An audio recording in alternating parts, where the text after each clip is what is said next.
Good morning. Welcome to Community Voice. I'm your host, Keith Parris. I want to thank everybody for joining us on this beautiful Wednesday. And man, this is an important day today because I have never heard or seen Michelle stumped. Hey, that ain't never happened. It's not a dusty word here. You know what that's word. going back to, right? Nope. You know what it's going back to. You know what word is going back to. No, I don't. Dusty word. I do not. But here's the thing I love about Michelle. And if you get a shit, I didn't know that. You know, and I appreciate that. You're so full of it, Keith. You are so, and what? No, I don't know. because that's true. I'm not vain. Right. And You just prevaricated.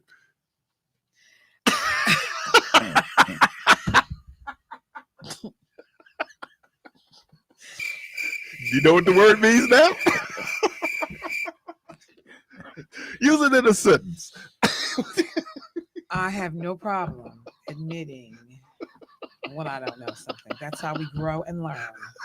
Unlike you, bohos up in here. Hey, I do clean up on owls phone. Only when it's glaring. Only when it's glaring. Well, it's usually pretty glaring. When a number of people have had to text you and be like, that was wrong. That was You wrong. didn't know what you were talking about. Your wife blowing it But up. if you think if like only one or two people caught it, you go let it ride. Oh man, wouldn't you? Where's Nikki? No.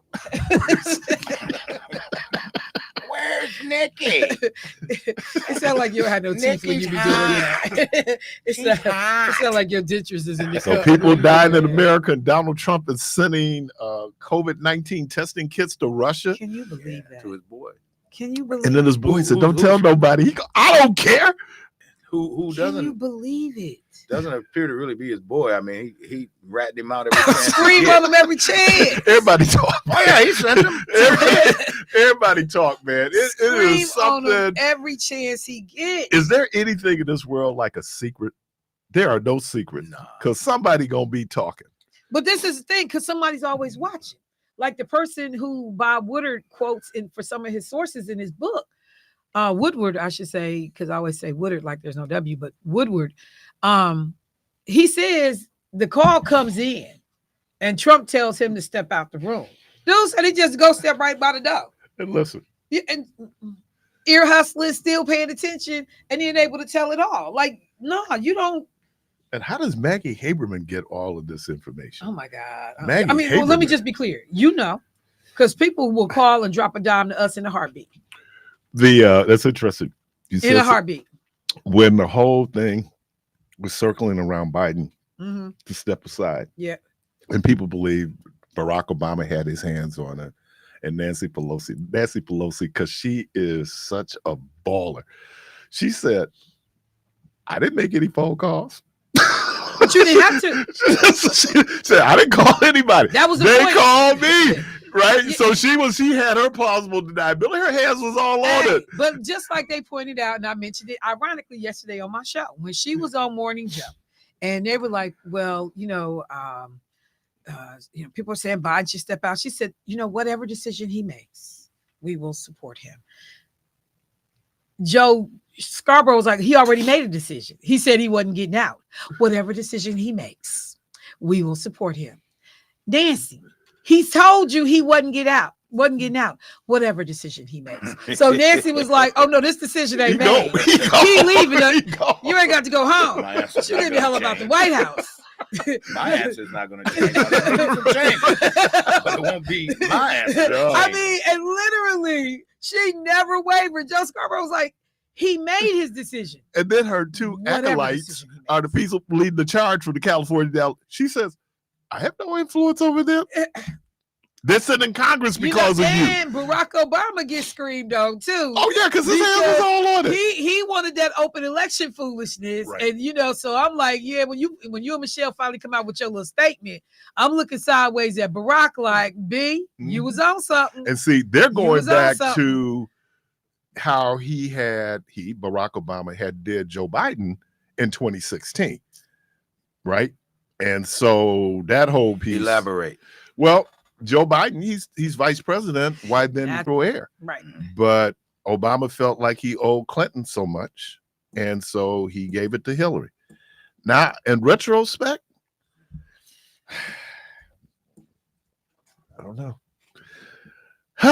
Wednesday's word is You just gonna Theocracy. leave that like that? Yeah, I'm gonna leave it like that because that's the one, and I ain't gonna be no Tavis Smiley. I don't. I done said enough. I done criticized the one enough. So you talk down about your coworker like that? No. I'm not talking down. I'm just saying, Tavis. That's not talking down. That's I'm not facts. prepared to take the blowback that he got. Oh, you What- mean in that sense? That's what I'm Yeah, talking he about. talking Yeah. about Barack. Yeah, Like I you know. can't You talk can- about Barack. You got to be real smooth. On Tom about- Joyner? Yeah, You gonna be on Tom Joyner talking about Barack Obama? but I mean, even when him and Cornell was doing it on their own, you got to be real smooth about how you talk about Barack. Like I'll take a shot at him, Oh man. but I'm real smooth about it Yeah. because I genuinely like this brother. And Tavis even said when I interviewed him, he was like, I was in the White House. I was like, have you been back? He was like, well, no. But I used to go, before that kind of jumped off. But yeah, you got to be careful how you play him. But you also, and that's one of the things too, like I tell people all the time, I'm gonna be wrong many times. And I don't have no problem with you telling me I'm wrong. Barack be wrong sometimes. He was wrong. Yeah, and I'm like, babe, what is you doing? Like on the Kamala thing? Oh, I was watching him. I was like, play this wrong if you want to. And Play it wrong if you want to. I'm a clown you. it was, and I don't know if there was, could you say, a perfect way of doing this? I don't think you had a lot going on. And then here's what's real interesting: the economy is getting better. Getting there. I mean, clearly had been on track. Right. Had been on track. All of this, people, I can't make ends meet. You know what? I ain't trying to be messed up, but you need to re-examine your life because people got more bread during COVID, more access if you had certain things going for you. This is the natural cost of living that things go up. Nothing cost in 2024 what it cost in 2014 or in 2004. And people need to stop that. Gas so high. Gas is below $3 a gallon. I personally am doing a happy dance every time I go to the pump because we know what gas has been before. For regular. I ain't even talking about what Negroes is dropping in these premium only cars. I'm talking about for regular, paying $4.50. So all of this consternation about we not doing well as a people, the economy, you on some BS. And Tyrone Dumas and I were talking, and I was on the way into the station, and I pointed out we have a tendency to wax nostalgic. Like people talk about, when I was growing up, Negro, you grew up in the 50s. Thank you. Don't tell me how good it was in the 50s When for I was black in folks. college, gas was under $1. Yeah. It was under $1 a gallon. Like my son always laughs like, dude, you got to be kidding me. But it was under $1. And this was, I think it was the first interview I had with the vice president. We were talking about. Sound like you bragging.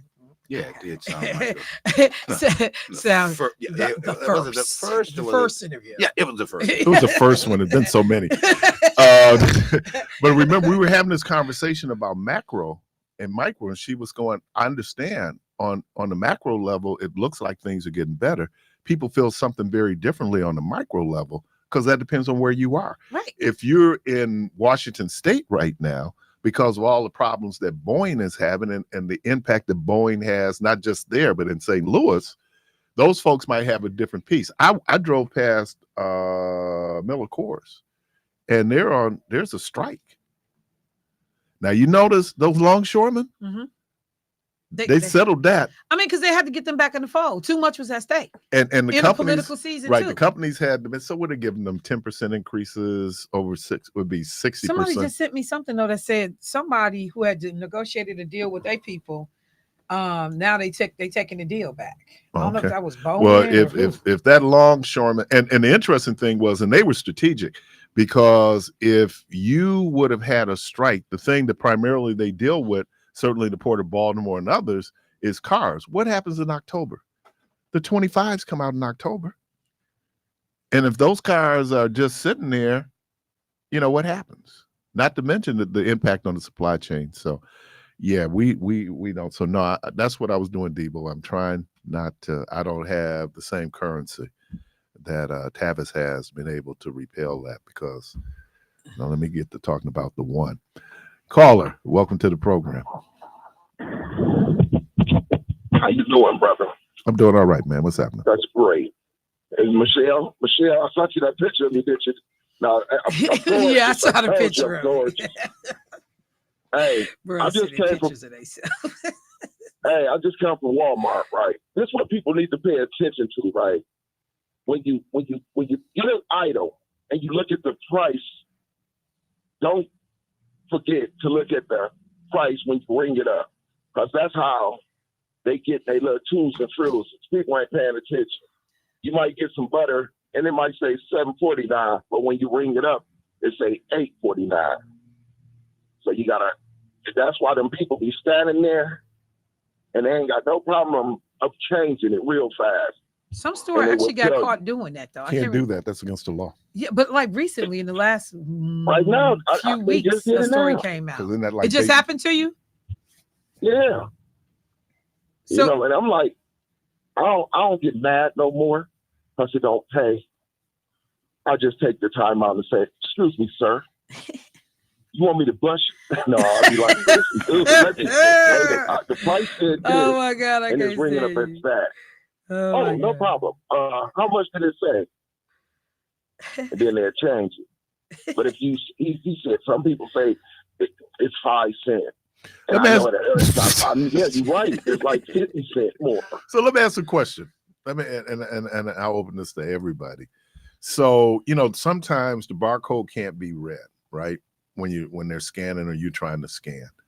And at some stores, they will ask you, how much was it? Do you tell the truth? Yeah. Okay. Because then when I bring it back, if I got a problem, I need to be able to bring my junk back. Exactly. And then they look it up and be like, this don't line up. No, I need to be able to bring my stuff back. I bought a battery and that happened to me though.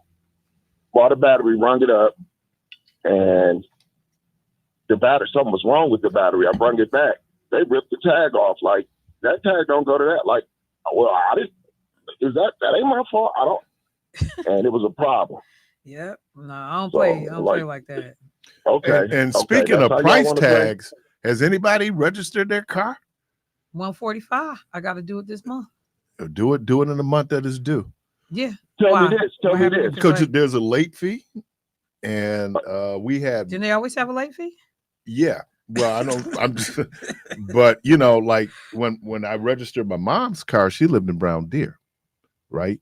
It's cheaper. You know, so if you go up to a different county, you don't even have to pay mission tax. None of that. Nope. And that's one of the costs of living in the city. Talking about the fees. So because I parked my car in Okachi, buddy. Okay. Caller, someone just sent me a text message. They said, could you please ask him to provide his views on Kamala Harris? Because they hear you on another station talking real slick. And so they wanted to know if you would share your views on Kamala Harris with our listeners.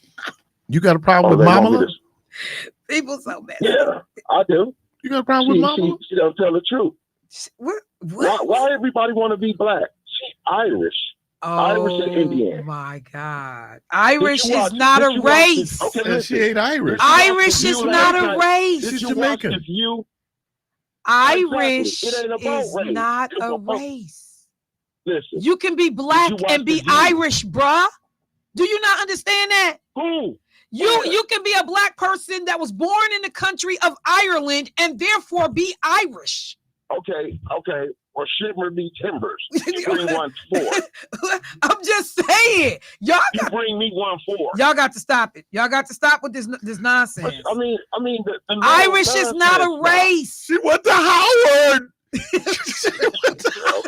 Yeah, she went to Howard. Hang up on him. Irish is not a race. All that she's not show, black. Michelle. She said, hang up on him.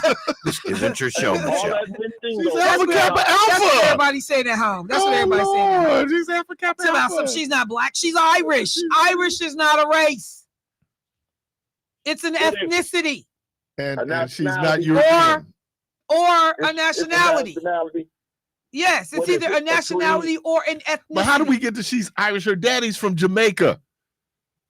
That if anything, she'd be English. No, right? they keep trying to make her daddy be something else. Talk about something. I saw him. He from Jamaica. I mean, you can look at her daddy all day long and know her daddy is a black man. He ain't Rick Fox from Jamaica. Even Rick Fox look black though. He just look Did you mixed. read the book? Oh, she Pretty put Rick. out You know about what? her uncle Pretty Ricky, and her what they call auntie? him. The pictures. He said, Did y'all read the book? What book? Did you read the book she put out? No. Okay. Did you read it? Yes, I read. What some it of say? He said he read some of it. It was basically saying that she grew up in Jamaica. I mean, yeah, Jamaica. Her uncle and auntie, they had a picture in there. I actually got the digital book, but somehow the pictures went in the book no more. That's her auntie and her uncle was in that book, and they Well, what about it? Her auntie and uncle. What about them? They were black. They were black, Okay, but so she got some black as you blood read the somewhere. book, as you read the book, that was played. You can't have a black, for player. Why you getting loud? you can't have a sorry. black auntie and uncle and not be somewhere be black. You can't. It don't work Hey, like that unless It you was a adopt play auntie and play aunt. play. it wasn't a You real know what, uncle. boy, bye. That's what it I said. can't. I can't with you. I cannot. Okay, whatever. Y'all do what y'all do. Yeah. We all gonna do what we do. That phrase is have to be a Wednesday phrase because that's all I hear around the house. What? I cannot. I cannot. I cannot. Okay, what about The View? Did you watch The View? Did you check out The View? What on What the she View do was on a The View? problem? Did you check it out? No, dude, I was on the air. But you can put it up on your skin tube. Well, what? Just tell me. Give me the cliff notes. What happened? That was disturbing. They asked her, would she change anything? I think she. Oh, I heard that, and she said she would. I wouldn't have answered that question. But then if she don't answer the question, then I didn't she's have the avoiding. power to change anything. That was just Okay, like so that. you mad? Everything that she was saying that she was gonna change now, she ain't changing. Because she wasn't running the show. Joe I know Biden was this. running the I show. know this. I know this.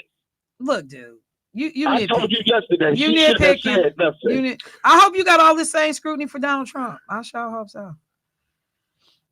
Because I don't hear it, but thank you. I'm hearing crickets. Again. Because everybody knows Donald Trump is a goofy, an idiot. So if But you y'all had act if like you had Trump to ain't never vote done that. if you had to But we vote got to today, pick, bruh. if you had to vote Hey, today, Tony, would you vote you remember- Kamala Harris or would you And- vote Donald Trump? This was 1996. It was a lady and her daughter standing in the hallways of Trump, one of his apartments. Uh-huh. The tenant told on him. Uh-huh. Trump told him to go get the lady. Uh-huh. He gave her an apartment. As the kid grew up, he paid for the young man's. Trump ain't paid for college nobody. tuition. That is not true. All You right, can stop that okay, story okay, right now. Okay. That okay. selfish cow ain't paid for nothing for Okay. nobody. Boy, you can go on with that. Oh That- my that's the God. only- That is not true. But that's the only black people That is he not helped true. because he That got is sued. not true. Him and his That- daddy got sued for not That renting is to black not people. true. Under no circumstances is you gonna ever make me believe Donald Trump paid for no black child to go to college. He didn't even want to pay for his own to go. He had No, a- sir. He had a black girlfriend. Hey, he didn't. Yes, he I did. guess he wouldn't. Yes, he did. Oh, I'm not saying to that. I saw y'all her. make it seem like the dude was. I mean, he didn't become bad until he ran for office. Okay, Oh we my gotta God. go. In the 90s, We gotta go. 90s, he was hanging out with y'all No. black people. Bye. Watch ESPN's documentary on the Oh, USFL and find out what is the last image you see. It is Donald Trump because Donald Trump killed the USFL. That's the last picture He said he didn't become bad. until he ran for president. Latin music superstar Nikki Jam. Do you know Nikki? She's hot. Where's Nikki? Where's Nikki? Thank you, Nikki. That was funny how he was talking Having about you here. how he sanitized Now you have to get- how she sanitized Oh, her book during the OJ trial. Remember, they took the jury out to visit his house. Yeah. He took all the pictures off the wall and put up all these pictures of black Johnny people. Cochran did that. Yeah. They said they've been this many black people in his house since these pictures went up. Even OJ asked Johnny Cochran, like, where are all these pictures? Or no, one of the lawyers asked Johnny Cochran, like, Where did all these pictures come from? 'Cause he had Black artwork. He said from I don't know if the exact way it was, but paraphrasing, like from the Museum of Johnny Cochran, from the house of Johnny Cochran. Yeah, pictures All of those was his personal photo right and personal artwork that he put in O.J. Simpson's house to make him look black. to make him look black. Because we had some people, you go in their house, you can't tell. Like people say, they come to our house like, oh, we know who stay up here. I know you do. You're listening to Community Voice. Wednesday's word is theocracy, and we're going to tie this into the planks on the Project 2025 and what that looks like. And here's the question. Was America founded as a Christian nation? Should America be a Christian nation? And do you have a problem pledging your allegiance to the American flag? A lot of questions. The callers, we see you. We're going to take a break. We'll be right back.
Yes.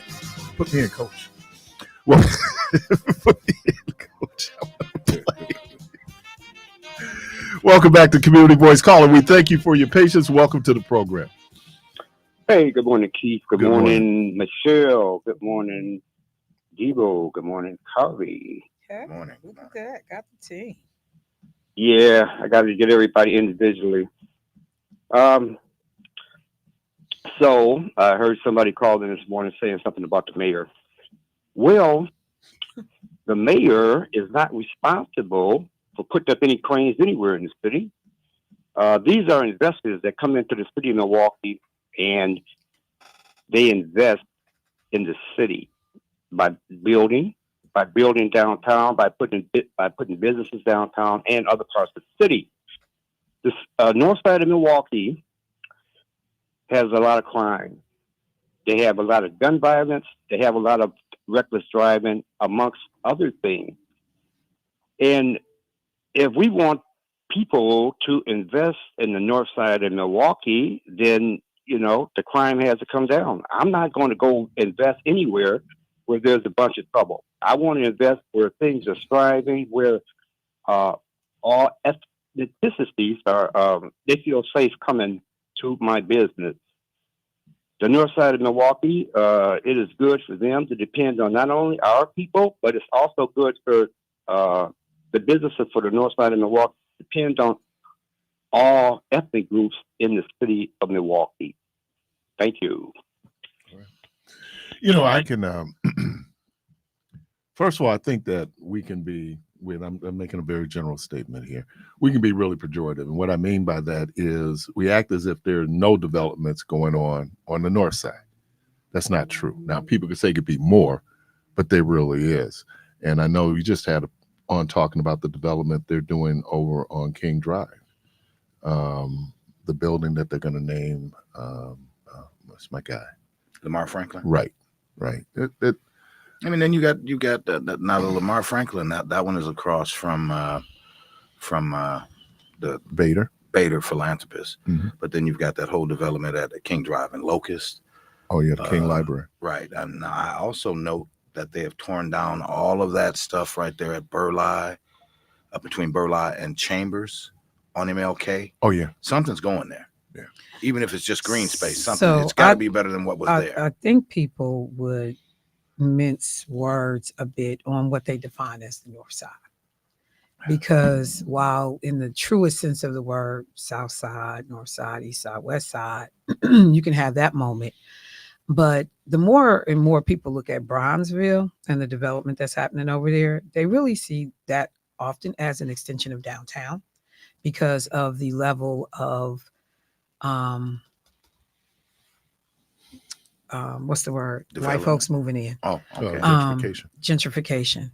And so people have long kept their eye on what's happening on King Drive because they really believe that there is white sprawl into that area and that more and more amenities and services are being done and created and offered to help with that. So that's one thing. I think that you do have people within the city who would argue what they consider North Side. A lot of people will tell you, I'm talking Midtown. I'm talking Northridge Lakes area. You know, I'm going that way north. I may be going, somewhere up on Center. So I think that that's one thing is that we got to get clarity sometimes about what we're saying. That would be more northwest, wouldn't it?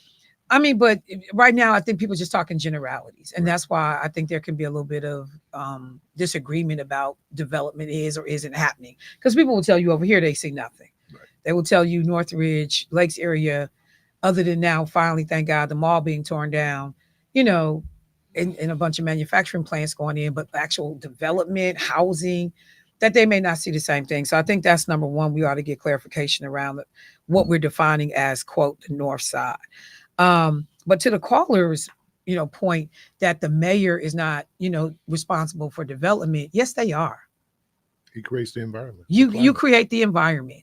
You actually call people and go after projects along with your city development office. Rocky Marcoux, that's one of the things that they did, in that role. And then who got it after Rocky? I forgot. Who got the city development job? That was black person. Randy Crump. So the city is completely and definitely involved in development and cranes going up, and they go after businesses. It's not just businesses look around and throw a dart at a board and say, is this a great neighborhood? Is the schools great? Let's put our company here. We actively solicit and ask people to come take a look at certain areas and to be engaged and to do development. So let's not please give the illusion that the mayor does not play a role in economic development for a city. They do. Their team does. And I don't get a sense that this mayor is not a champion for trying to get folks in. I mean, I think he's ambitious where he says he wants to increase the population to 1 million. I mean, those are things. I think, though, there are other things that we have to factor in. He mentioned crime. But if you're doing, let's say, business development, part of the business development is, will that business be able to make money? One of the things they look at if you go into a community is, one, can the immediate community support that particular business, right? Or does it become a destination point, right? So many people that party on Water Street don't live downtown, don't live on Water Street. Water Street is a destination, right? It's a destination point that they have. And so that's the issue that you have, where you could have sometimes, like, you have this restaurant and it'll be like in the worst neighborhood in the city, but it's thriving, right? Because it's a destination point. People make their way to that, but you can't really business. Here's the other thing in talking about development. We have to look at what our income levels are in this city, because one of the things we always talk about how the black dollar only circulates in the black community for 8 hours. The number one reason why that dollar only circulates for 8 hours is because many of the people in that particular community don't own the houses that they live in. So there are people. Well, not that, just but there's nowhere to spend it. Well, but I'm just saying. Outside of the grocery store and the barbershop. But if I have there's nowhere to spend it. But if you're building when and you got to give these guys credit for nothing else in terms of business. When you look at what the Marcus Corporation did, they went out and bought land out in New Berlin 30 years ago, right? 30 years ago. Nobody's even going out that way. But what were they doing? Slowly developing as the population began to move southwest. They're there waiting for them. And so now what do? You do housing development. So it's a little bit more, it's trickier when you're talking about doing business development in economically distressed communities, because one, how much can that economically distressed community even be able to support that? Now you put certain things like Walmart. Well, yeah, you put a Walmart in and you can benefit from that. Here's the other thing that the city benefits from, and that's the real dilemma we have with gentrification, right? Part of it is our property tax base. Okay. So theoretically, and I'm being theoretical, if I have a house that's at $250,000, I'm taxing them at $250,000. If I have a house at $30,000, I'm taxing it at $30,000. And because the way that we finally was able to do a sales tax, but even that sales tax was not allowed to go into general funds, is specifically earmarked, right? So it's complicated. It is aspirational to say that we need to do development, but then you have to figure, like people tell you, there's a cost of doing an added cost of doing business in economically distressed areas, right? Security being the number one issue. And the thing too, though, people also paint pictures that they want to paint. You will not readily see the crime statistics from downtown Milwaukee. But crime does happen in downtown Milwaukee. And certain types of crime. Yeah, but it won't be carried on the news in the same way, because everybody is conscientious of the economic impact that could have on that being a destination location. But cars get broken into. Marquette campuses and all around there. That's downtown. Yeah. And so, it also is about the narratives. I've been in that business. You don't want people who are spending their money, sending their kids to Marquette, and their kids are but under my threat of point danger. then being is that when we get hung up saying, well, there's so much crime on the north side and that's why nobody coming there, it's crime downtown. Oh, yeah. And it's crimes and shootings going on in the peripheral of downtown, but they're not going to talk about it the same way. Yeah, but they're not going to talk about it the same way, because all of these people understand The news media outlets understand. If I start telling what's really going on downtown, people start getting iffy about going downtown. My Moe's commercials ain't gonna be running. My, whatever businesses is downtown, those commercials or those ad revenue is going to dry up. So I have a vested interest in not telling you everything that's going on And downtown. what do you think the homicide clearance rate is downtown compared to other districts? Come on. Because, and you know what? That's so ironic, because Wednesday's word was going to be perception.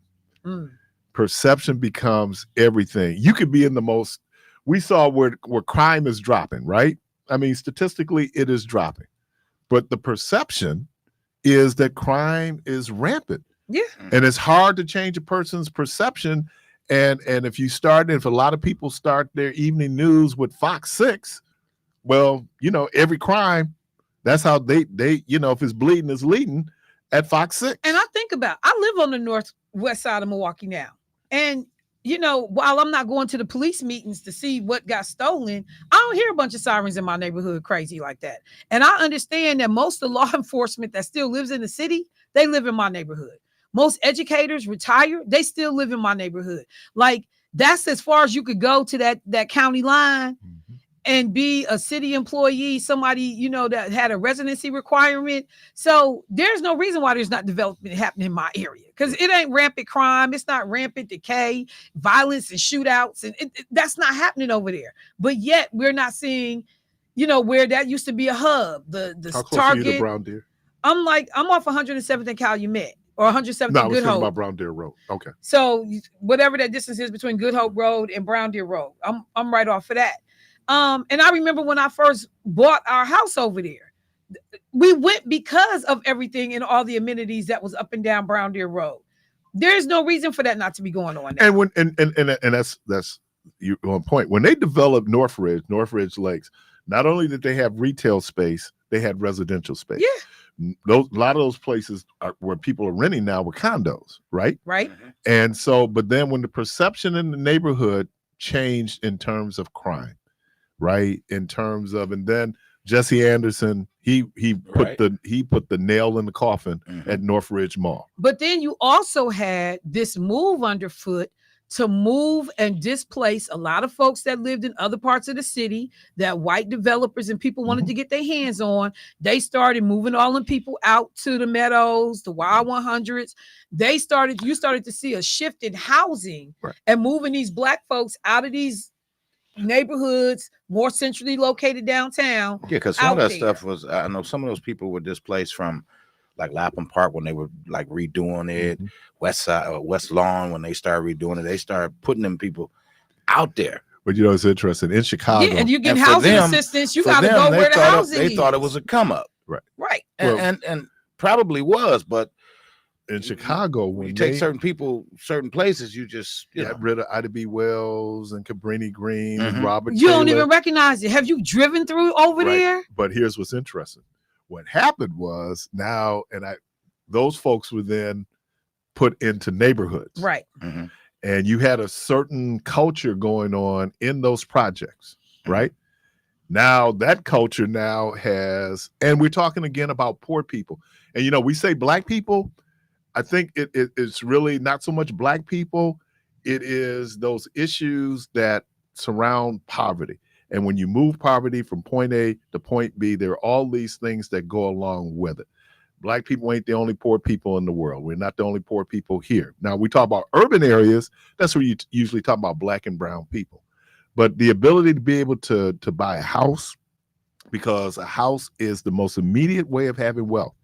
And also when you have owner-occupied residencies, it's a more stabilized community. It makes a difference that the overwhelming majority of people in Michelle's area probably are owner-occupied homes. Yeah. And so, and even to the point that the guy from MKE Teague and them talked about, that even the way some of that is zoned, it will always look like that right now, because the house has to be more than 3,000 square feet, to build over there. Or, there are all these covenants and things put in place that impact even how a community can grow and what you can do. And then what are those businesses there? Like, for example, you're not going to see a Williams Sonoma at Midtown.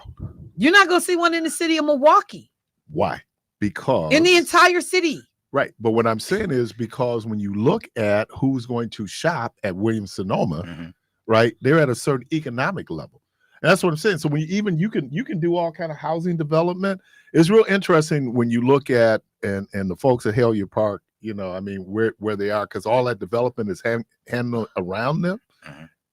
But what I'm saying is that because the crazy thing, Keith, I shop at Williams and Sonoma. I ain't been in there in a million years, but you don't have to. But I shop at Williams, and a lot of my friends who live in the city of Milwaukee, we all trek out to Mayfair, or now we do it online, you know, and you make your purchases. Or make a phone call. We're still buying these same goods and services. We just got to leave our community to do it. And they know it. We have demonstrated to these retailers time and time again. But would you put will come? Would you put a Williams-Sonoma at Midtown? For what? Well, I mean, It is not Lowe's couldn't make it. But you know what's killing? But you know, Lowe's couldn't make it. Target could make it there, and it has everything. Target had been there for a long time. No, but when they were there, and here's the interesting thing about that Target admitted it was one of their more profitable stores, but the pilferage rate still had to be higher than it was the other stores. It was, and that is when you close a Walmart because of retail theft. That's a lot of theft. But you know, again, some of these stores admitted they was lying, that it wasn't about retail theft. They just wanted to get out the market. They didn't want to be in that area. They didn't like the stigma of being in the hood. Some of these stores are now on record saying, we lied. It was not this exorbitant amount of retail theft. So you thinking Lowe's lied? I'm just saying that there are some stores that have admitted that they lied. Yeah, and a lot of times it was the employees. I was gonna say they wasn't lying too bad because I heard tell of. Oh man! I mean, yeah, people was able to steal. But look, this is the thing. You can put measures in place to keep people from stealing if you want to. Yeah. If I'm committed to staying now, mind you, it's irritating. Like, I was getting ready to say you're not good, but that becomes mess they a byproduct. doing at this Ross down here on East Capitol, where I heard they asking people for their receipts. You leave a register. The steps from the register to the front door is 15 steps, and I got to show you my receipt.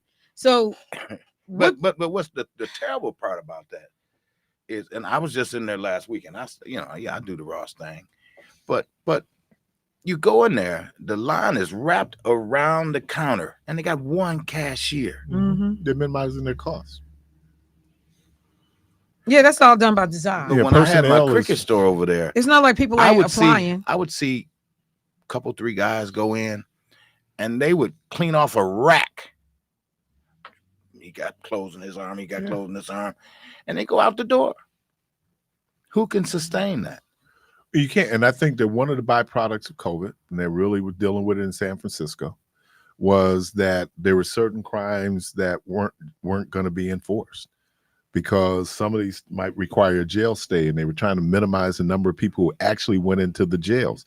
And so what did you see? You saw retail theft go up because they showed those flash mobs just going in. But even before COVID, people was doing that. And I think retailers started like, I can't be putting my employees in harm's way trying to stop. Because that's the thing. Because I watched them do it at Walgreens. If I run out and you come out behind me and I turn around and pop your behind, who's liable? Or, my employee gets killed trying to. That's what I'm talking about. Yeah, like you're on the clock, you're at work. So now my insurance, there's some liability stuff going on. And look, retail theft is happening at Williams-Sonoma. Of course it is. I mean, I'm every store, I don't care, high end. There are people who are such great boosters. They in Neiman Marcus boosted. So I mean, we have that. I think Michelle is right. But the perception becomes, if it's in economically distressed communities, this is just so much having impact on our bottom line. Look, I think you write off theft, don't you? Somebody said who is walking. Yeah, you write it off. Somebody said who is walking into Lowe's and walking out with appliances. It's the employees, bro. It ain't nobody. Right. Leave it by the loading dock. Bring it to the loading dock like you done paid. You can have a whole little click right there. That's what they was doing down at security, Sears. the cashier, let them come on through. Security look the other way, and they get their hand hit on the backside. I've seen it. I mean, we definitely have got to do better. in terms of our own neighborhoods, because if you want things in your neighborhoods, you have to have a neighborhood that's conducive to having those things. Because it's not like we don't have money. It's not like we don't shop. We just go everywhere to do this. I think, but then and stay away from this word. Stay away from value. It is, though, what we think is important. You're going to say the perceived value? No. What I'm saying is that it's just because one is poor doesn't mean that one should steal, right? No, I thought you were going to say that's the value. The white folks' ice was colder. No, I've never believed white folks. And ice I mean, is and let's colder. be clear. I'm clear. White folks have ice. But I want to be clear. Stealing is stealing, because there's plenty of people that steal. Right. You know, and I've seen people who didn't have to steal who steal. And I'm looking at them like, while y'all following this black lady around the store, do y'all see that white lady dropping all them scarves in her bag? And they will tell you that certain department store retail theft is white women. Yeah, because just like it was a post just done by a young sister and her boyfriend who go to UWM, and they said they were at TJ Maxx. I don't know if they said TJ Maxx in West Dallas or TJ Maxx in Franklin, wherever they was at. They said they were immediately followed around the store. They made the people made it clear, we following y'all. Mm-hmm. And then the young sister, she said, you know, I felt compelled to prove that I could purchase what it was I wanted. So she ends up spending $300-400 in a store where you admit, and they want you to know, we think you, and she said they could hear them on the radios talking about them and stealing. And you know, but I gotta prove to you I can be here. So I wish I would spend $300-400 in the store with you. But first of all, I'm stopping. Well, who was Henson? Played for the Bucks when he went out to the jewelry store. Yeah. Mm-hmm. Yeah. I mean, hell, Oprah Winfrey. Oprah in Paris. Oprah. Yeah. Caller, welcome to the program. Hey, good morning, lady. Lady. Yeah. Good morning, gentlemen and lady. Yeah. Okay. Good morning, I'd sir. like to digress into the conversation that you had earlier, but that is some good stuff y'all talking about. That's all we. But a brother called in and he couldn't rightfully, he couldn't hold it the way he wanted to. But I'd like to say this here about the scales of justice. And I'd like to go back to 1973 when Donald Trump and his daddy was jammed up for that fair housing deal. And remember, fair was still pretty hot on the burners at that time. You know, the housing movement. At the same 1973, Donald Trump had to be about probably 25, 24, operating under his daddy coming into the business. At the same time, in 1973, we got a Joe Biden, a junior senator, came in, and he started his, I would call it, debacle to the black community. If you look at this now, we got Donald Trump being sued in 73. You got Joe Biden, the junior senator, being elected in 1973, and he was groomed by the birds and the Barry Goldwater, all of these people that were segregationists, and that's the reason why he pushed what he pushed, because he had to make that mark as a junior senator. In the process of that, the busing thing was really hot at that time. And he got down with the segregationists to get away from busing. He didn't want no parts of that, which set back millions of black people. Donald Trump, we're going to say they had about 1,400 units over there. We're going to say all 1,400 units were discriminatory and discriminated against people. But look at the justice now. How many people did Joe Biden hurt opposed to the Donald Trump? Okay, let's fact check Donald here. Trump. I need to fact check you. Wait a minute, Meech. In 1979. Bring him down. 19. Joe Biden, this wasn't a national piece. This was in Delaware, and they were dealing with busing in Delaware. And he made the political decision in Delaware to oppose busing, just in Delaware. So where he made it at, brother. No, so I'm saying that. So with Trump, they were both. No, they were both local, because that's the point you're trying to make. Okay, this is the deal. What I'm trying to make. We don't hear no more from this dude with Donald Trump. We see him doing all kind of other stuff. We don't see him. We don't hear from him in the negative thing until he get ready to run for president. That's not He true. get ready to run for president. That's not Throw true. his hat in. That's not true. What's not Obama true? wore him out at the White House press We hear from him dinner the minute in Obama is 2015. elected. We haven't got that far yet, brother. Yeah, You guys always want to put a spin on it for the people. no, we always try to keep the facts straight.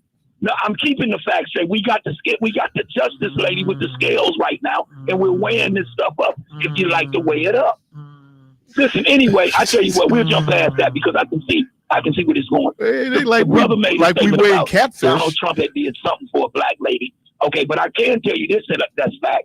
When Jennifer Hudson family was killed, what did he do? He took her in. Nobody else took her in. Guess what?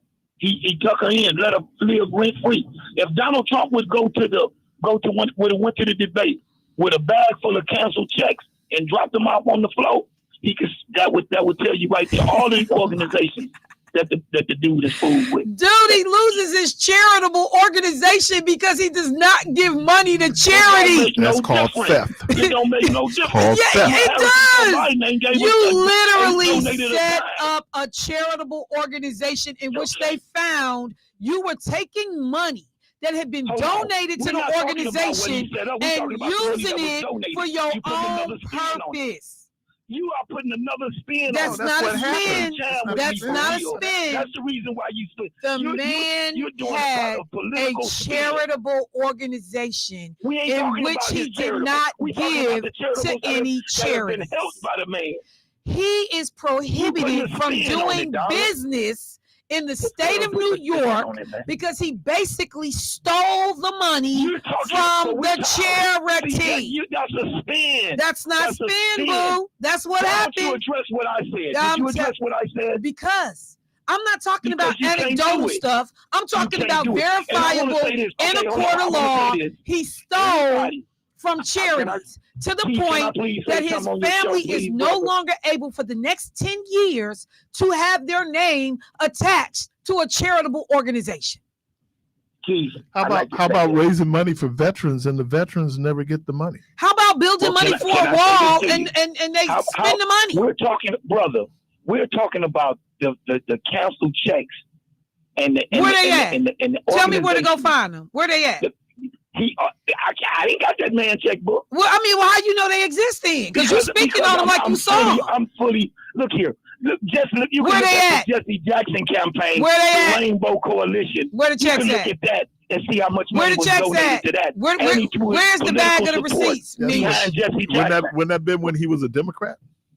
Well, I don't know when it was. Meech, It- where it the doesn't bag make a at, bruh? difference. Where the bag It at? doesn't I make just a need to know where the bag at. So let me ask you this. Okay, I tell you what, go look at the Jesse Hey, Jackson Rainbow Meech. Coalition. There ain't no Meech. bag, Meech. You know Hey, what? Meech. You can even look at the Al Sharpton. He might have didn't do a lot Stay for on, Al. stay on subject. Where's the bag, Meech? Where the It's bag at of the Rainbow receipts? Where's the Coalition. bag of It's cancel? Rainbow Meech, Coalition. stay Rainbow Coalition. stay on subject. Where I'm is on the subject. bag of But hold on, canceled see that? checks? Look, you spinning again. You said said it was some canceled canceled checks. I'm asking you where they at. Where the bag at? You one right now. No, you just told me about he took in Jennifer Hudson. I ain't seen no canceled No, check. forget Jennifer Hudson. Where the Let's canceled look at checks at? Jesse Taking Jackson. Jennifer Hudson. I need a Look at him bag. showing his support, all of his support behind Meech. Jesse Jackson. Hold Because on. Meech. as I remember, Where the bag at? Hey, man, Star y'all was can't- taking off. Hey, look here. Meech. Look here. This is the reason. Where the bag at? Look at this here. If I was sitting there, Meech. I would be quiet Where the until I bag made my at? point, and then I would address the issue Meech. that the Where the man bag just at? You look here. Where the canceled The bag checks is in at? my pocket. The bag in my pocket. Now what? Bring it up here. Where your bag at? 2003 West Capitol. Bring the bag up here. And We 2003 need West them- Capitol. We And need them canceled we checks. want to see the checks. Where the checks at, Meech? Yeah. Y'all, you know what? Just when I think I'm going to get a serious conversation, it becomes buffoonish. Canceled Buffoonish checks. behavior. Canceled checks. I appreciate That's you, what man. I'm thinking. I'm finna Where get a they real at? conversation. Where they at? No, you thought you were going to be able to drop some stuff that wasn't true. No, that Appreciate is you, true. man. Next caller. Next caller. Well, nobody go ask for them receipts. What did JD Van say? Oh, I didn't know that you were. I didn't fact check it. Welcome to the program. Oh, you think we're gonna fact check? Yeah, we do that every day. Call one to the program.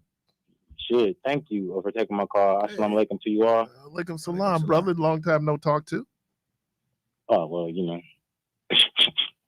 things happen. Well, you don't. Nah, just Y'all gathering receipts? well, I have my receipts. So. All right, there. You were all talking about. You were talking about a theocracy, right. and you made two other statements, and then someone spoke about the north side, and I was like, wow. Well, my grandma had a house on the north side, so did we at one point. Mm-hmm. The address was 2553 North 24th Street. Zip code is 53206. I walked up and down those streets when I was a little boy, and I used to see my grandma catch the bus, my mama or my father drive, or they drive one another or whatever, carpool, and they wouldn't have to go too far to go to work. I remember Briggs and Stratton. I remember, like, I think my mom took me in, it was Sears, and I went on an escalator, and I smelled popcorn. Like, you could smell popcorn all over through the whole neighborhood, you know, and it was called Sears and Roebuck. And I remember A.O. Smith and a lot of the students that I went to high school with, their parents worked at A.O. Smith. My father is a welder, or was a welder. He worked where welder people work, you know, Caterpillar, Rexnord, and all types of places.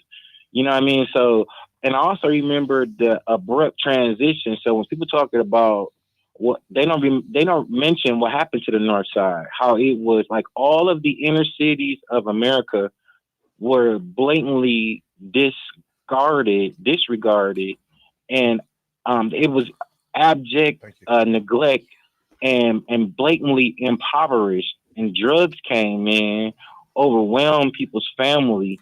I remember families having two stores, one store across the street from the other. I remember buying penny candy from black people.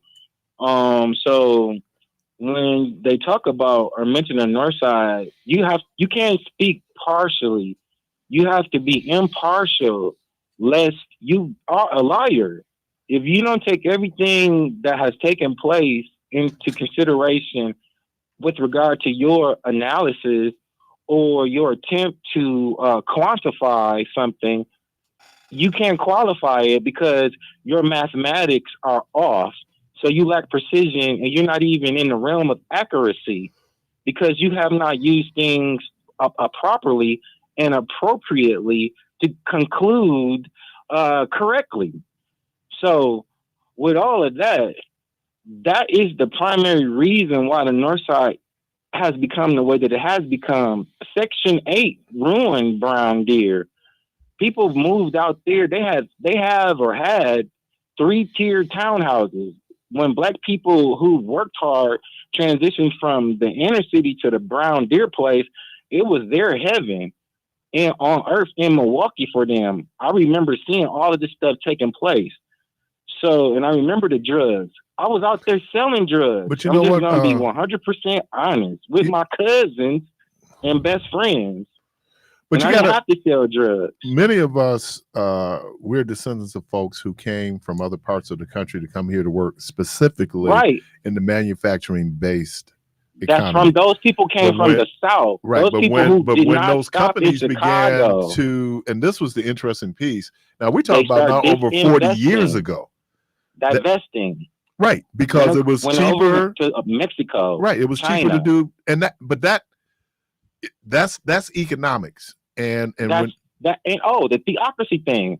Can we respond to that before we get to theocracy? Yes, I just wanted to say that. I almost forgot. And then we had something else that happened in Milwaukee, and I know sometimes it was hard for me to come to this. And cocaine and crack. No, but we also had a movement of populations from other states who came here for the welfare benefit. Remember, I said they collapsed all the inner cities. Right. That led to the influx of other people I fought people who came from Chicago at Vincent High School in the principal's office. I had to fight a dude. I didn't even know who this guy was, but he didn't whoop nothing. And the people are still alive. It's Mr. Peterberg's principal's office right there at Vincent High School. I had to fight this guy. He tried to hit me in the face with a lighter. He was from Chicago. They attacked us Milwaukee people because they thought we were soft and punked out. And that made other brothers and sisters that were raised or that came from Milwaukee turn into ghetto monsters. Well, I think the other thing is you mentioned selling drugs. And this happens. Look, let me do a corollary. Look, theocracy. Okay. Here's the theocracy. White supremacy. We have been under it for 6,000 years. So you talking about some theocracy, you under it right now. Yet you are observant of the obvious. You ain't gonna know nothing about no black supremacy, nothing. So don't even try it. You've been a supreme slave. And that's what you like being. Thank you.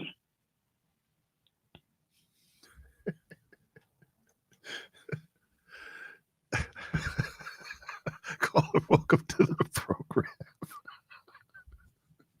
Good morning. How are you? Wow, y'all ready for my nonsense now? I guess 3 in a row, huh? Jesus. I don't always like being a slave. All right. So It's not always cool. he lives on a separate island, sounds like. You mean we. The My darks. goodness. The darks. Oh my goodness. Stay in line. Stay in line. Oh my God. You know what? I hate black people. No, you don't, man. You love them. No, You love them. wait a minute. I'm finna tell you this. This is what was told to me. Michelle hate black people. I hate black people. We're trying to destroy our race. This brother told me, I don't care if he don't like it or not. This brother told me he a true racist. Okay. He rather be a slave under the white man than for somebody like Kamala Harris. And I'm like, I don't even know what that means, dude. It's like, no matter what you try and tell this dude, when Michelle, he can't stay on point. Don't you see the correlation between him and 45? When I listen to him and I watch him, he espouses that same crazy stuff. And the brother that called in earlier, just all on Kamala Harris. I'm like, when I see that, so what do y'all be seeing? Are they watching TV? Are they listening to 45? What? Tell me something that comes out of his mouth that makes sense. Y'all don't mind me talking about flies, do you? I mean, this dude it's just like, why does he get a pass like that, brothers? Come on, brothers. Because he's a white man. Why do y'all give this man a pass? Because he's a white man. But y'all so hard. So Christopher was right. What he just said. Oh, I was laughing at the description, not the accuracy of the description. Right. I know. But Christopher was right. What he was saying about only point when he say y'all, you mean we as a people. He's included in that too. Yeah, I think though. When I hear that brother say that, I'm trying to destroy the community because I'm looking at this black sister that's powerful and smart and wants to try and help us. But he's just sniffing all up under 45. Well, George, let me ask you a question. Nonsense. Well, let me ask you a question. What does her ethnicity have to do with her ability to be able to be president of the United States? It has nothing to do with it, Keith. And that's why Keith, I said I wasn't even going to call the show no more. I said, I'm just going to wait till after the election before I call back Michelle's show. I call back because I'm just, like Michelle said the other day, I'm just tired, man. You know, it's just like you try and get these brothers and some of these people to see. Can I...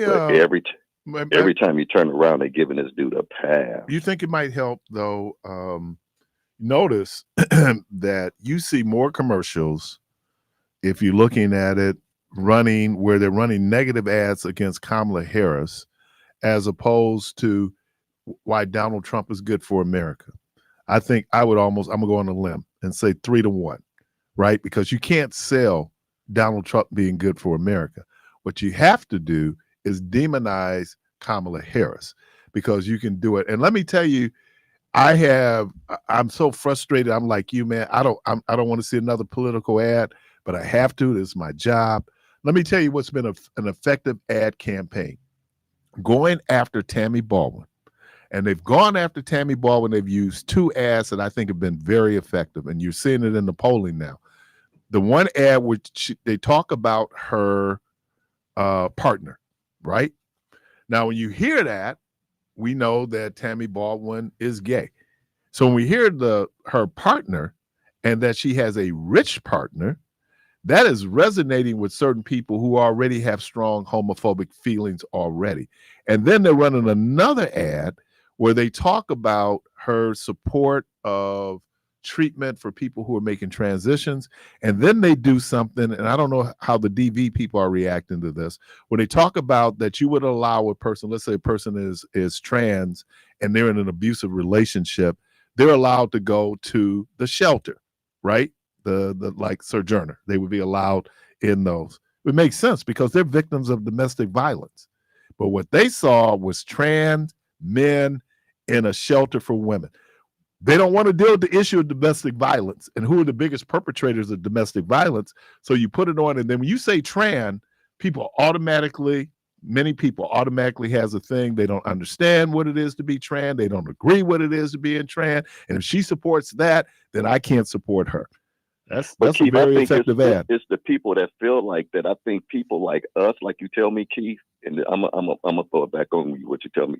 People like us, that's not going to affect us because we know better than that. They're playing to their base. Right, but it's also impacting people on the margins because it's playing to people's fears. And look, Donald Trump should be eroding support based on everything that we know. Based on how these patterns happen, he should be eroding support. They have incriminating stuff coming out on Donald Trump every day. It hasn't moved the needle. You know what bothered me, Keith, is sometimes you how the political game is played, and you just can't tell. When they asked if his supporters were racist, and I wanted her just to come out, but I know it would have hurt. She should have just came out and said, "Yes, they are." Or yes, she don't want to be tagged with deplorable. Right. I mean it. But this is what gets me, Keith, and this is why I say he gets a pass. They did a whole segment on it last night on Joy Reid's show. How all the stuff that he said gets a pass. Right.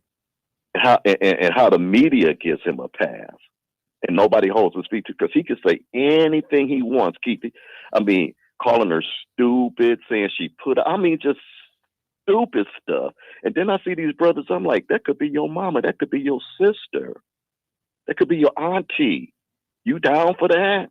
But if we're focused so much on what Kamala Harris looks like, and there are folks, and look, let's be honest. This is an educated black woman. What is he? Why can't she just be an educated woman? Why can't she just be an educated American? You know, why? Right, because once I start putting the descriptors on her, there are people who react to the description. You know, we react to the description. You know, it is all of that, and wasn't it Christopher just said, that's the white supremacy theocracy that they want to see happen in America.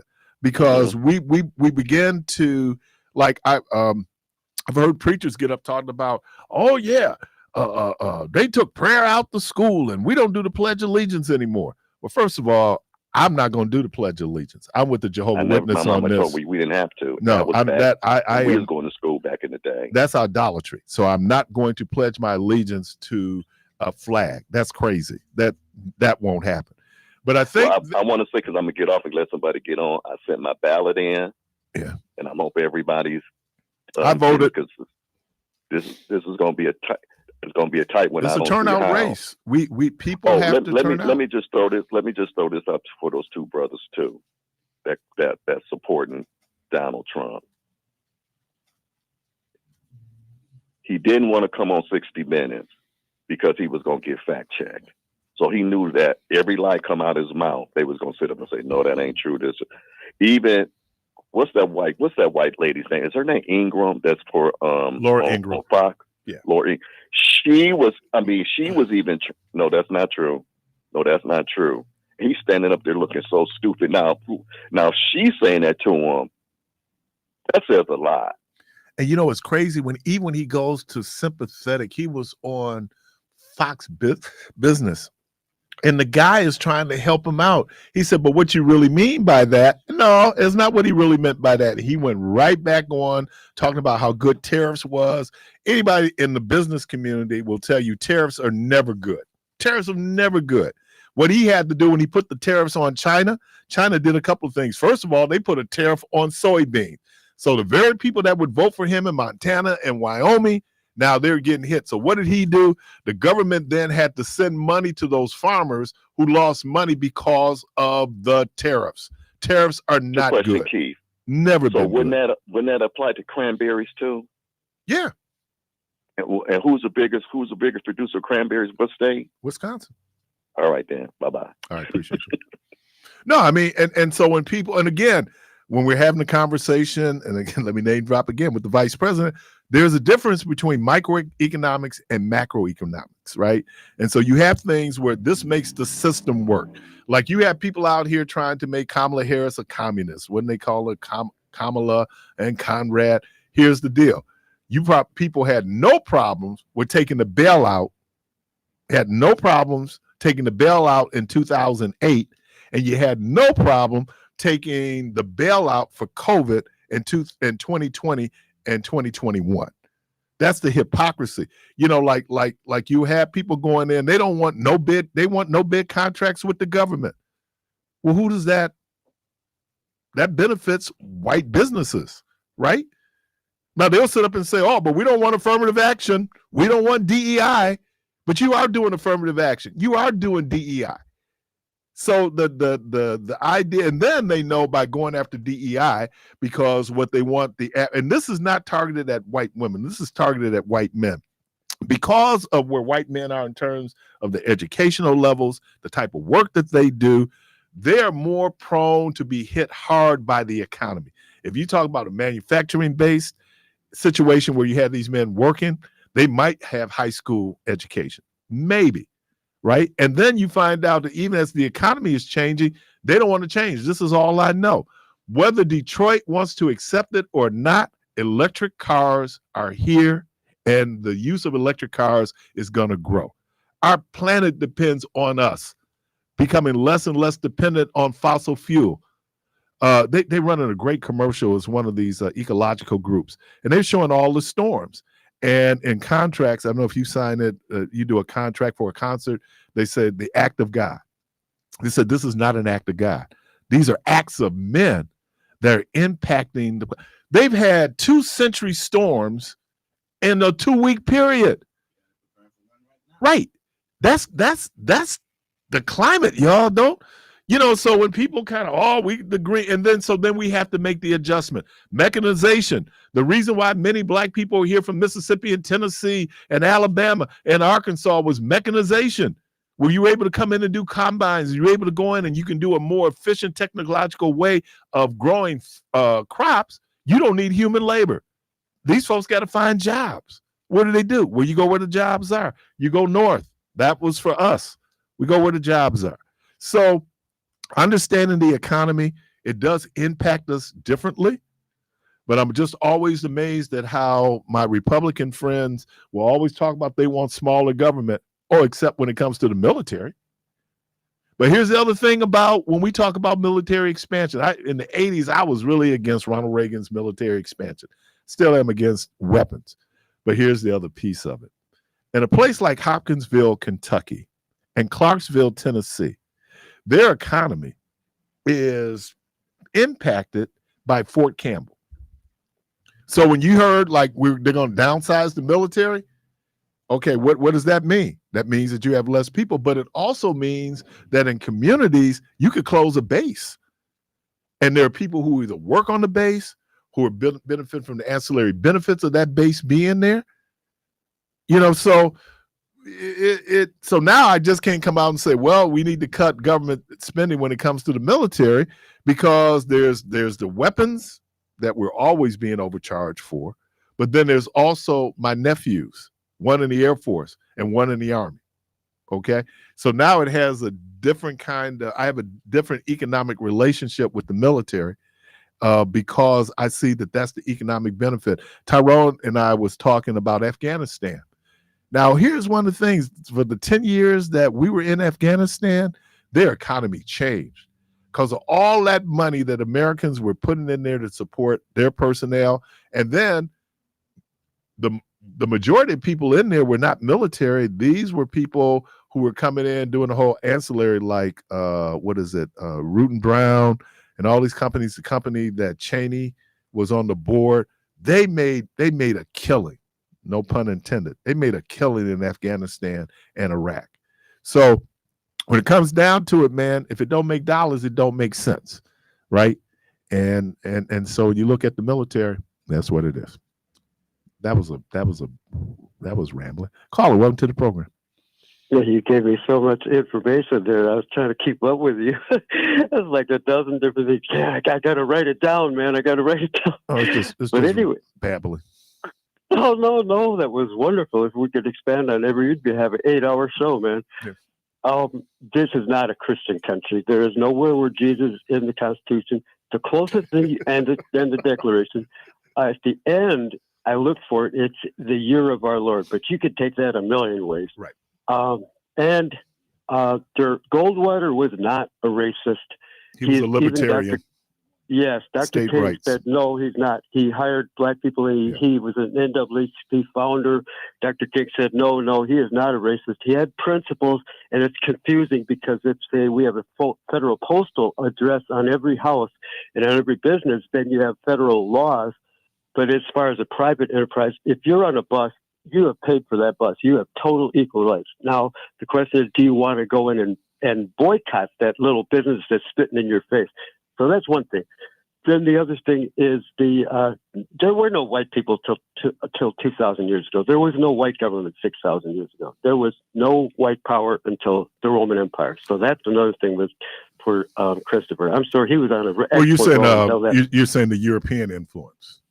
Yeah, he said there was a 6,000-year-old white supremacy. There was no white people till 2,000 years ago. Well, that description of white people didn't happen until the 15th century. That was when that. Yeah. You could say the Roman Empire 2,000 years ago. To the very beginning, maybe the Greek, was ethnicity, but nothing before 2,000 years ago. Sorry, Joe. No, you're right. Because when you look at Shakespeare, right, when he wrote Othello. Right.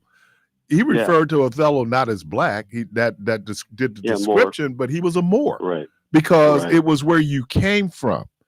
It was then the introduction of European colonization of the world that now the concept of whiteness is developed, and even that's brand new. And even for people who are Italian of Italian descent, people of Eastern European descent, as people of Jewish descent in America, were they considered white? They were not.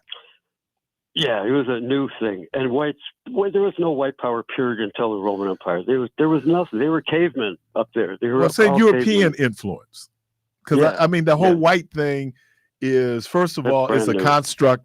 It is 500 years ago, right? Right. So it's where you come from. And I think if we could get back to when we get back to who we are and where we come from, that's what makes us. Right.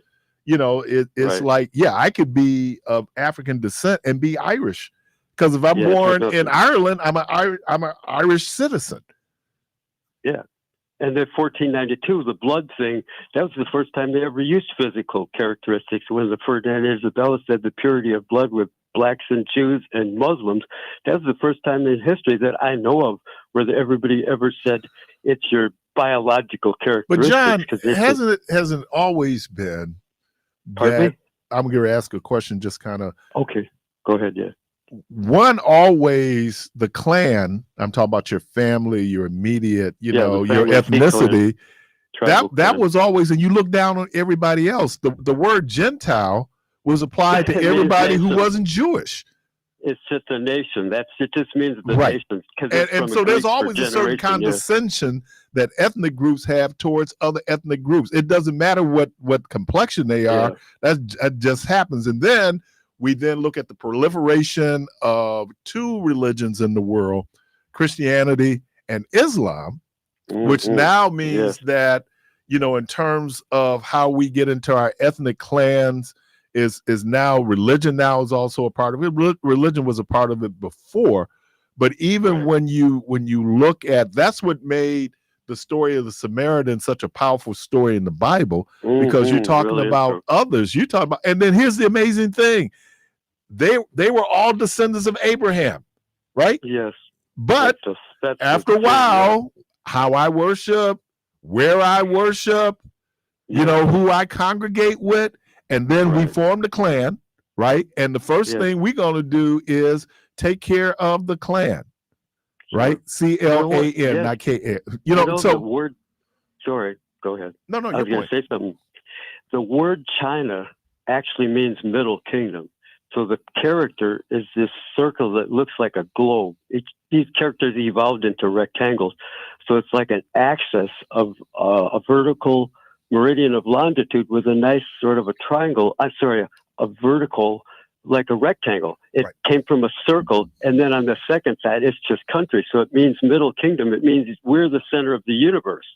China means the middle of the human race. It's like we are the center. This is the actual word for China. They kind of snicker about it, but they know everybody else is a barbarian. All other people are barbarians. That's the actual word of China, Middle Kingdom. So I'm not trying to insult them. It's just like a kind of fun No, because fact. it is what we do. Now, I won't put a value on it. I'm just saying exactly. It happens. You know, you talk about the ethnic issues in Africa. It happens. Those folks have been fighting each other for thousands. It was interesting. They talked about Vietnam. They said, look, the Vietnamese people have been fighting for 1,000 years. Right, they got 100 languages right in Vietnam. When you're talking, you mentioned 6,000 languages in the world. There's like, you know, like you said, 600 languages in Africa. There's 6,000 in the whole world. Yes, there's thousands of Bantu languages. It's just huge. And I think that what we have is because they're as different as French is from English. This is just as different as French is from English. Thousands of them. And then you would have where. Again, ethnic relationships, because I'm thinking that some kind of way Germans and England and the English, because many of the folks who were part of royalty in England were actually of German descent. Oh God, it's like So I'm your grandma is my queen is so your the ethnicity pieces, but we simplify it. It was like everybody's aunts and uncles. All these kings. Russia was a German guy. It was like really interbred. And you do that, obviously, you would marry, you know, if you can do peace, alliances, military alliances, you can do peace with family now. So, I mean, I think, but it is this idea of white supremacy. There is this idea of that there are certain people who are above certain people. I push back on the Calvinism that I see permeate Christianity, where God has a select people. Right. I push back on the Jewish being God's chosen people. I push back on the elect. I push back on the select. You know, it is not, we put God in the middle of our arbitrary, capricious issues. And I'd like to believe that the creator is above that. This is us, not the creator. Remember a long time ago, I agree with what you said. There was a thing I mentioned to you a long time ago, and I didn't know it as a kid, and most Jews don't even know it, is this thing called the Noahide principle. And you look back at when when the little bird didn't come back, that meant the water had receded, so the little bird had plenty of land to go through the dove, or I can't remember. And so then when God starts a new covenant with the human race, with Noah, that means the whole world has a covenant. So then, several generations to Abraham, then it's like we got to start over. So this time, it's the Jews are an example, a light to the nation. It's not that they're better, it's that they struck up a deal with God, and they said, you're not going to put your beautiful and your dirty laundry out there. But I have to ask the question, go ahead. Why would God choose John over Keith? There's no reason. It's an offer of saying, look, you guys, I'm going to give you a chance to prove yourself, but you're going to have your dirty laundry also. Why wouldn't she offer that opportunity to everybody? That's a good question. I don't think that's a really. I would have to ask a rabbi. No, because what I'm saying is every ethnic group, every religious group believes that God is on their side. right? Yeah, this is what I'm trying to say. It's not that they're on your side. It's that we're making you the star of a movie. It's a reality show. Yeah, but you the look at people who what it said that actually they says, are you will God's see a- chosen people wasn't other The people. question is, what does it mean to be chosen? That's the actual question that nobody ever asked. But for me to say that I am God's chosen really puts me at a different level than other human beings. Wouldn't you think? You're a reality show. It's a reality show. Okay. So you get to be an example of what the human race can be, and then everybody's supposed to look at it like the Ten Commandments movie. Every time you watch it, you feel sad when they start playing with that big golden calf and they start strapping that girl on there and think, oh no, it doesn't matter how many times you watch it, you feel sad. And so it's a reality show. So it's just a bunch of actors, but it's in a way, the movie is a reality show. And so you're supposed to say, I don't want to curse that person because I feel sad. Every time you see the movie, and you see the Pharaoh act, so it doesn't matter how many times you see it, you're thinking, this could have been any family. And that's what you're supposed to do. You're supposed to identify with that Hebrew family and say, if I was the Pharaoh, would I sit there and argue with Moses after all that stuff? And you're thinking, there he goes again. What really got Pharaoh upset? Not the fact power? that he was losing He was losing a significant portion of his workforce. What got him upset was as they were leaving Egypt, they pillared and plummeted every place they went.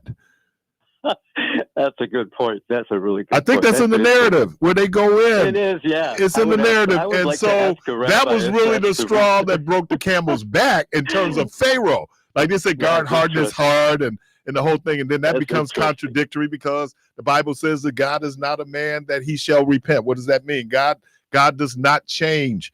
God is immutable, right? So what does that mean? With Pharaoh, because Pharaoh was making political and economic calculations, right? The Hebrew people were becoming a very powerful minority in Egypt, and where they had settled, they were part of Egypt where the Philistines and others, they would align themselves. If you read the scriptural narrative, that's one of the concerns that Pharaoh expresses. This is why they started the whole genocide, because they were fearful that they would become powerful, get with one of our enemies and conquer us.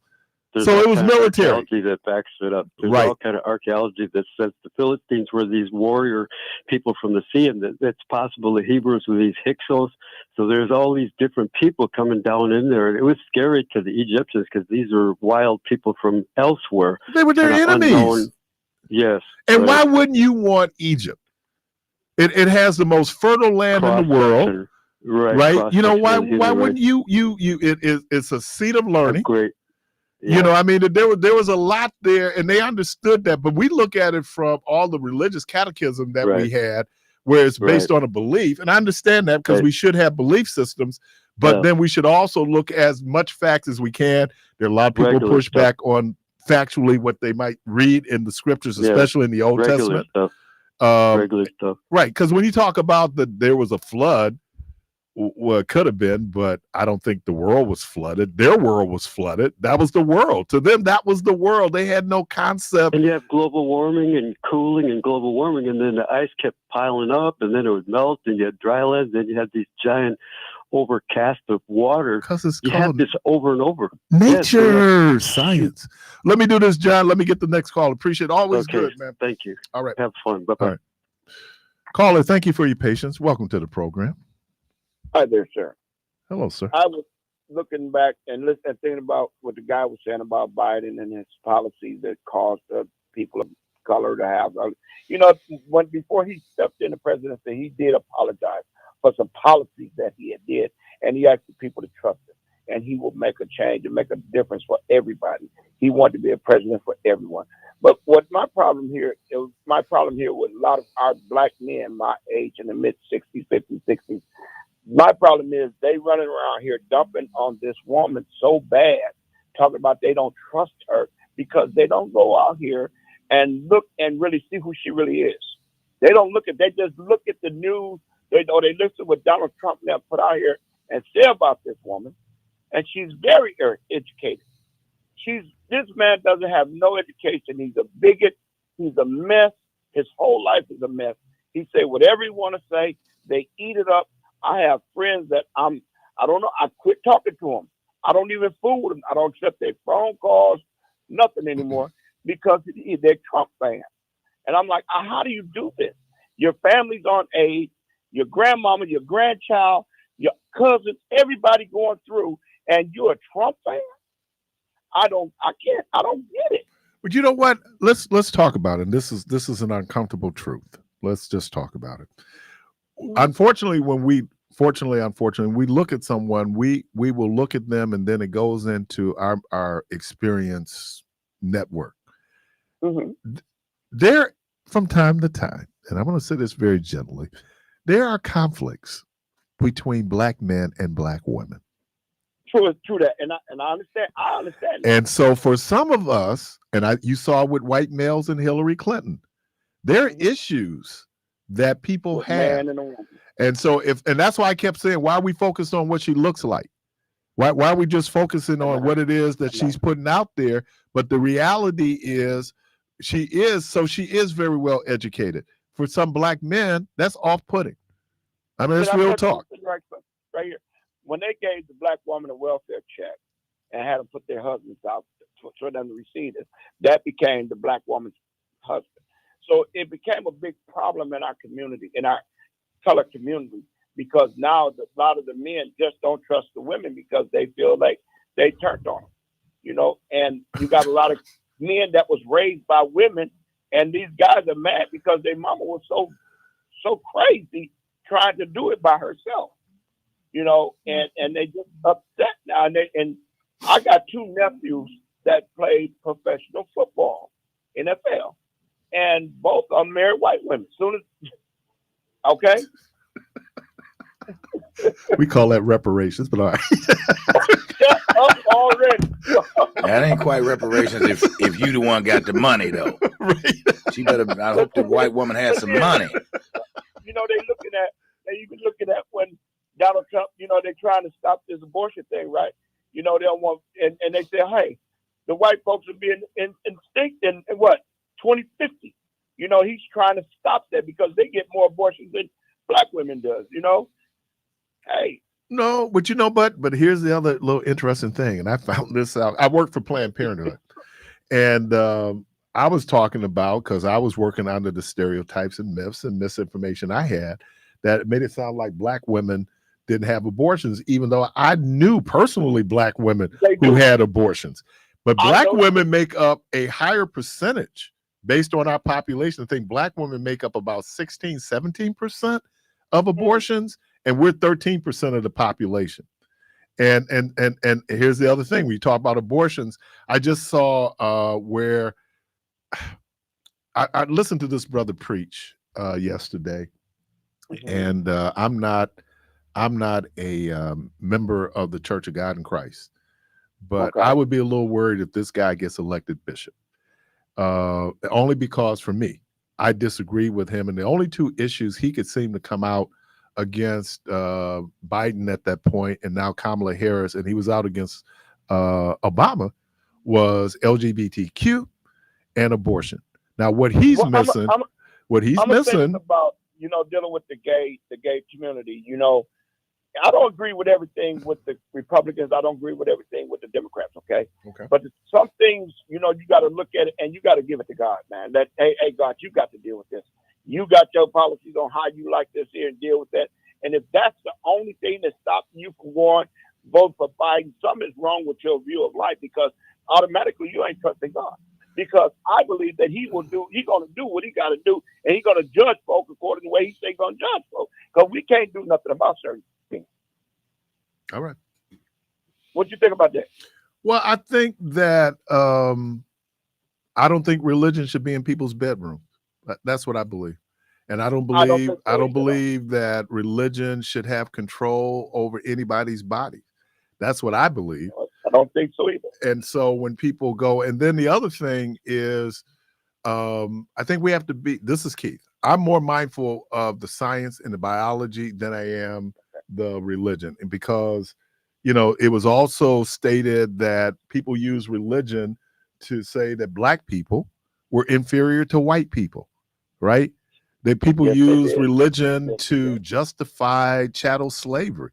So I might feel this way. And then I asked the question, let's do some logic. I took it twice. Let's do some logic. If God created everything and people are using Genesis and the narrative in Genesis of the creation, and at the end of it, what did he say? He looked at everything he created and he said it is good. Would that include gay people? He created gay people. Would that include them? Well, he created man, and he created man and woman. He created gay people. So things we want to do is a choice. No, he created gay people. He created man and woman. Things you do is a choice. Okay. So let me ask both of y'all are men of the cloth. Y'all can't come to some understanding there. Look like both of y'all kind of standing. Set up, Debo. You go in there, kid. Y'all standing, and why can't two men of the cloth? Man, you put that neck bone back on the plate. Agree. No, don't bring up the neck bone. Put that neck bone back on the plate. Tyrone Doomer's gonna call. No, that's where you taking us. Tyrone, get ready to call about the neck bones. Well, I think that I have grown. I'd like to believe I've grown in this area. I could tell you that growing up, I was one of the most homophobic people around. And this is what's crazy. I had friends who were gay. I sang in a choir with gay people. I worked in environments with gay people. I have gay people in my family. I was at the point where people going, because gay is different, that it has been vilified and has been marginalized as people. I do believe, now I accept the science on it. Some people don't. I do.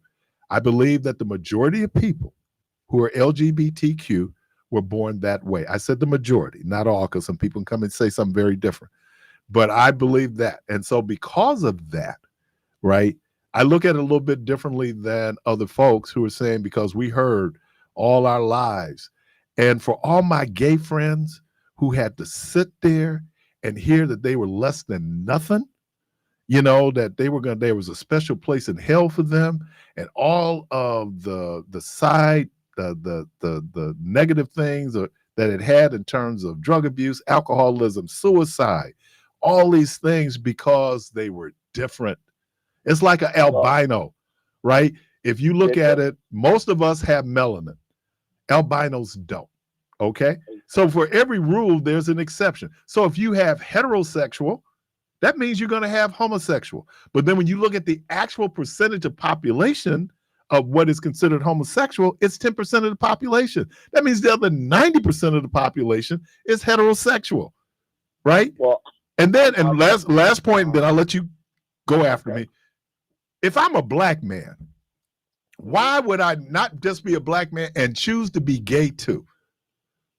Well, that's a heavy cut there, because with being a black man, you already got a strike against you. With being a gay guy, you got two strikes against you. There you go. Now I ain't got no choice. Well, I would say the same thing over. It was clear when I got to puberty what my preferences were, right? It was clear. And for other people, it's also clear, but it could be different than my experience. And so it's not me. And then most of us have not had to sit up. Most of us, again, I use most, not all. Most of us have not set up and said, you know what? I'm going to choose to be gay or straight. It ain't how that happens. You're attracted to women, you're attracted to women. You're attracted to men, you're attracted to men. That's how it works. This guy said he was trans. Okay. By one of my businesses last week.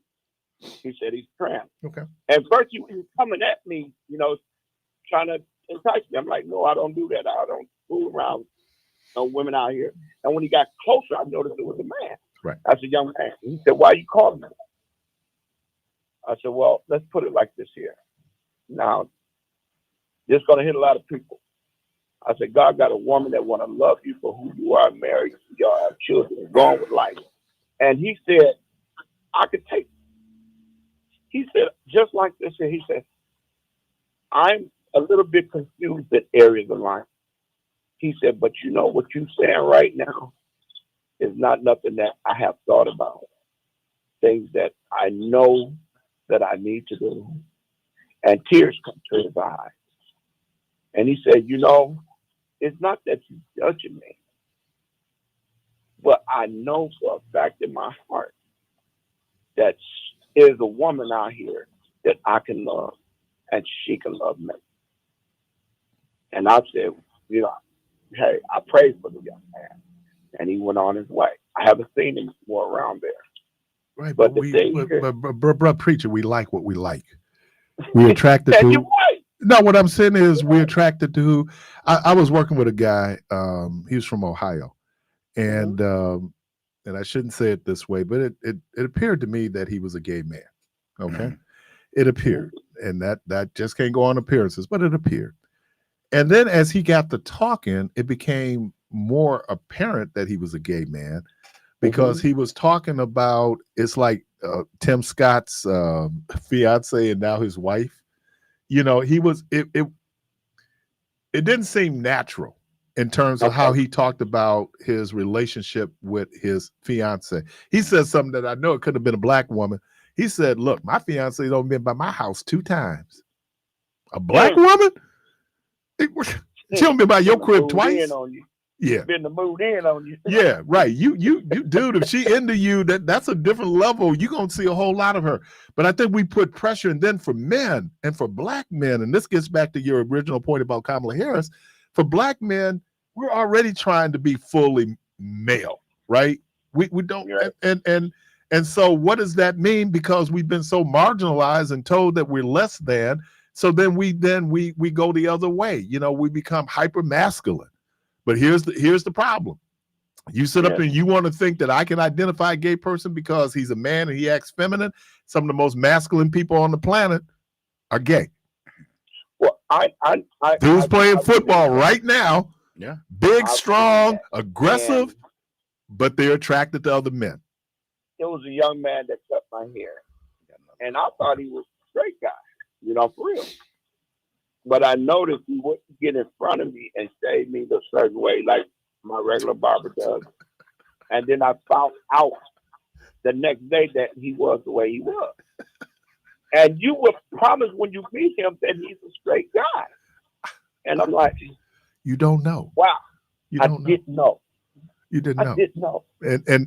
And that's the part. And I would suggest to people, and I'm gonna let you go, man. I got another call. What was a position that he wouldn't do to you that I'm gonna get the he ain't come with the neck bowls. He done brought the neck bowls out. Like all my regular barber shaved me. It was just, he was a distance because he was afraid to offend me. Right. I get it. You know, they get that feeling. You know, you can see them when they get that. They don't want to be offended, so they push away. I used to. All right, Brother Ambrose. I appreciate you preaching. I used to go over to Grady's. Yeah, on Hopkins. Yeah, everybody loved Grady's. Grady smell good. Yeah. Grady get up and she move your hair. Oh man. Yeah. You go home and you be looking like, damn, what did Grady just do to my hair?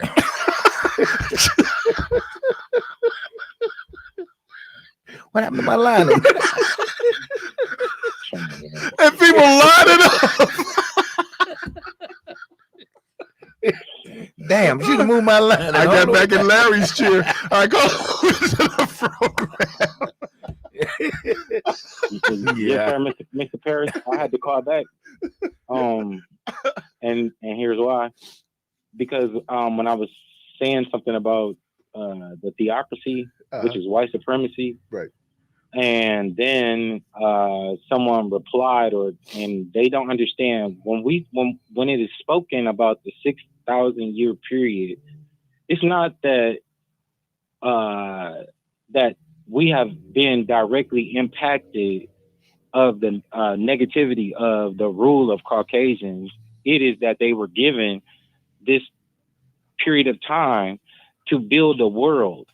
And the Honorable Minister Louis Farrakhan said, with regard to that why this world exists, it is to show what evil, given power, will give rise to.